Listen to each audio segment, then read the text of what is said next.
Friends, how many times, how many of us must have craved to become famous on Instagram? But did you realize that being famous on Instagram is basically the same thing as being rich on Monopoly Go, a 2023 mobile board game on Android and iOS devices?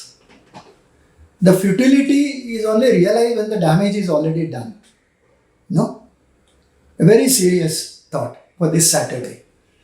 The social media is transforming our lives in ways that are profound and unrelenting. How we connect, how we communicate, and how we use information have all been changing. Facebook, Instagram, Twitter posts, and TikTok videos, that we keep getting are now integral to our daily lives. Of course, they help us stay connected with friends and family. They promote social causes and help us access information. However, they all come at a price. We feel isolated many times. Is it the social media that allows us to navigate and stay connected with loved ones and friends, even as physical distances separate us?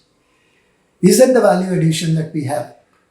Almost all the platforms like Facebook, WhatsApp, Instagram, they allow us to share life events, provide emotional support, and stay up to date on each other's lives.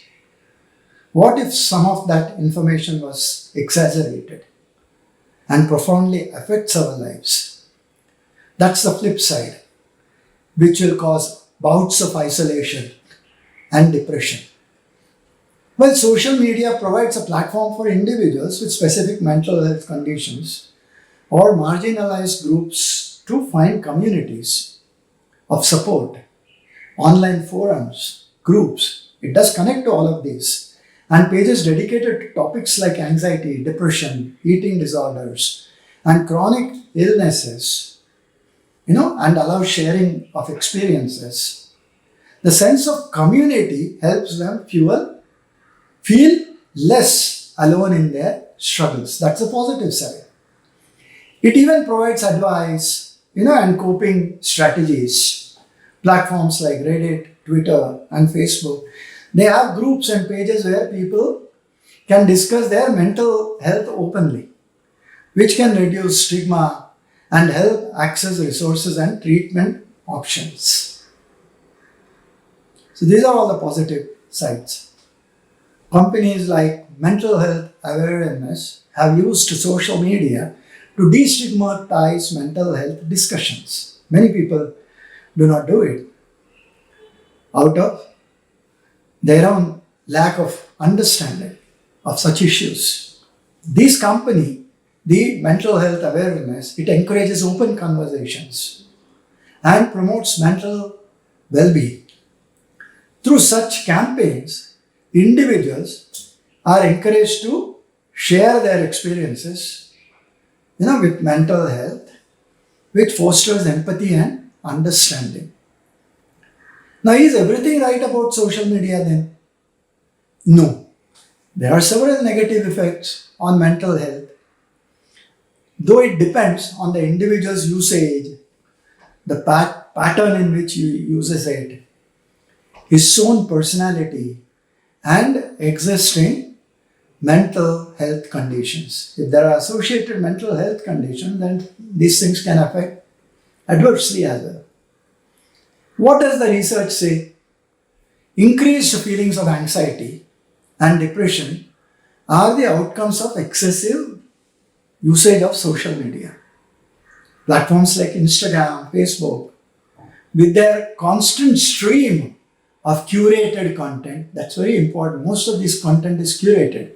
Idealized images and idealized lifestyles, they all lead to individuals to compare their own lives negatively with others. Oh, he has everything I do not have. Kind of feelings emerge. And they are often called social comparison. For example, seeing peers post glamorous vacation posts, expensive purchases, or seemingly perfect relationships trigger feelings of inadequacy within oneself. And especially the younger people are easily affected by all this, and they will feel inadequacy, low self esteem, and anxiety. We need to guard against all that. Education plays a part.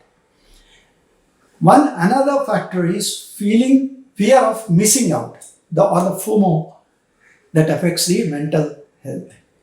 If I don't do that, do I miss out anything? FOMO is the anxiety that one is missing out on social events, on experiences, on opportunities that others seem to be enjoying. We do not know what the others' lives are, but the feeling happens with us. Again, research points out that FOMO leads to decreased life satisfaction, lower levels of happiness, and greater feelings of loneliness and depression, particularly among the teenagers and the young adults. Many social media platforms are breeding grounds for cyberbullying, which has severe mental health consequences. You bully people on the cyber. Great anonymity provided by the social media, it allows individuals to engage in harmful behavior like trolling, harassment, and bullying without facing immediate consequences. They can all be traced, but it takes a long while to do that, and technology to do that. Victims of cyberbullying often have experienced increased rates of anxiety, depression, and suicidal thoughts.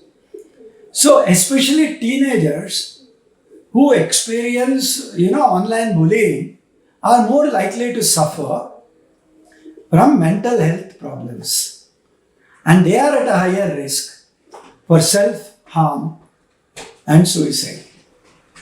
While social media is addictive, disrupts daily routines, reduces productivity, and even interferes with our sleep patterns.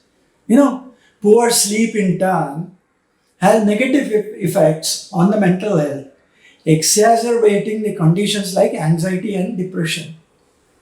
What we all miss out is that the design of these platforms is intentional, using algorithms to maximize the user engagement by showing content that is likely to trigger emotional reactions, or with prolonged interaction. Now, the constant notifications, likes, comments, messages create a feedback loop that leads to compulsive checking of phones and devices. Addiction is just a click away. You can think for yourselves how much time you spend on mobiles, browsing through Facebook, browsing through Instagram, liking, disliking, and commenting, which no one reads. Social media use, especially late at night, has been linked to sleep, disruption and poor quality of sleep. Now, many of us engage with social media before bed, leading to prolonged screen time and exposure to blue light, which interferes with the body's natural sleep-wake cycle. Biorhythm alters. Lack of sleep is a well-known risk factor for mental health. Disorders, particularly anxiety, depression, and similar. Passive use, such as mindlessly scrolling through feeds or comparing oneself to others, tends to have more negative effects. And while active, meaningful engagement, such as connecting with friends, sharing personal experiences, or engaging in discussions on mental health, can be beneficial too. The key lies in developing a balanced and mindful approach to social media, setting boundaries, around screen time, and ensuring that online transactions or interactions promote positive self-expression and connection and not instant stardom. With that, friends, I have given you some thought for the weekend, which you can come back, listen to this again, and contemplate and minimize your own mobile use. Digital detoxification is a must in everybody's life. Thank you. Dhanyavad and Namaskar.